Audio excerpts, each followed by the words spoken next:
All right, Fright fans, this is Dr. Gangrene. I am here with Dee Snider from Twisted Sister and all kinds of other cool stuff. How you doing, Dee? I'm doing great. It's good to be here in Nashville again. Fell in love with this town. I did a show called Gone Country a couple of years ago, so it's nice to be back. Yeah, well, of course, I knew you were on that, but you were vying on that show to possibly do a country song. Is that right? Yeah, Gone Country was, they took, I think, a half dozen singers and put us into a house together for a couple of weeks and had us work with country songwriters and try to teach us how to be country singers. Right. I did pretty good. If you like heavy metal country. Yeah, yeah, absolutely, man. And so you say you like the town of Nashville? Yeah, you know, I definitely fell in love with the place when I was down here. It was Gone Country was education for sure. Yeah, a great experience, and I met a lot of great people in this town. And I had a rule. Yeah. Rule one: you like me, I like you. And the minute I walked into that honky tonk that first night and the place erupted, I said, "Oh, I'm home." Heck yeah, man. We're very friendly down here. And besides the fact that, unfortunately, this is the home turf of Al and Tipper Gore, I wanted to ask if you had any words of wisdom for the Gores while we got you here.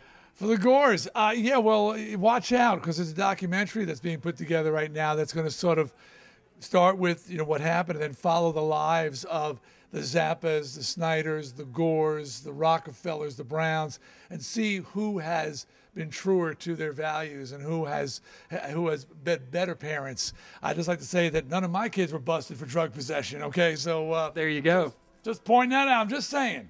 Yeah, well, Dee, man, for somebody that's such a crazy rock and roller, such an image and such an evil person, supposedly, according to you know, that 1985 yes. hypocritical, unbelievably hypocritical witch hunt. You've been married for what, almost close to 30 years now? Yeah, right? Suzette and I've been married 28. We've been together 34 since we started dating. So. Yep. 4 kids. Yeah, as a matter of fact, everybody's going to get to see that tomorrow. I start filming Growing Up Twisted for A&E, a reality show that'll be on this summer. We're taking over for the Simmons Family Jewels slot. Very cool. So you look for Growing Up Twisted and see my family. And awesome. We're crazy, but healthy. See, and that's what it's all about. You guys, your son's in a punk band, is that right? Yeah, Jesse's in a band, but I've got 3 other kids. Shane is aspiring comedian and comedic actor and writer. My other son, Cody's an aspiring filmmaker. My daughter, Cheyenne's the youngest. She's 13. And, well, you'll see, she sings. She does it all. So it's going to be, it's really more about the kids and the family than it is about me, you know. Yeah, well, it'll be good. It'll be a lot of fun. Yeah. So speaking of filmmaking, Strangeland 2, the sequel, starts soon, right? Yeah, Strangeland Disciple, that's what it's being called. It starts filming in June. And a lot of years, you know, it's been 12 years since the original, and I've been talking about a sequel for pretty much every year since it came out, and I felt like the boy who cried sequel for a while there, you know. Oh, no, don't answer him. Don't pay no attention to him. He said sequel again. But Robert Englund's coming back. Dave Parker, who directed Hills Run Red, is the director. Robert Kurtzman from K&B's doing special effects. Debbie Rochon has got a part in there. I was just talking, actually, a little bit to, oh, man, is it Christina? What is her name?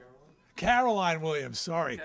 My director said, you got to talk to Caroline Williams. Yeah, I think she's right for a part we got. So we talked, met her.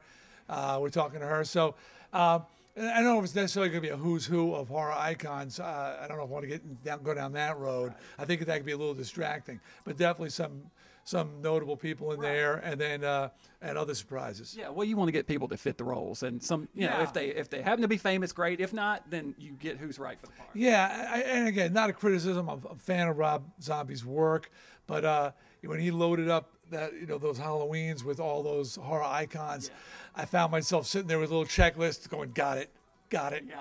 You know, like, where's Roebuck? Where's Waldo? Like, find all the horror icons in this movie. Oh, got it. And I was like, whoa, what was the story again? Right. So I want to be careful that we don't get too distracted with that. Sure, yeah. Now, as far as the rock and roll side of things go, I know that you are still doing your radio show, right? Yeah, House of Hair is in its 13th year. Wow. Over 220 stations nationally. Now we're going internationally. So the show is definitely rocking.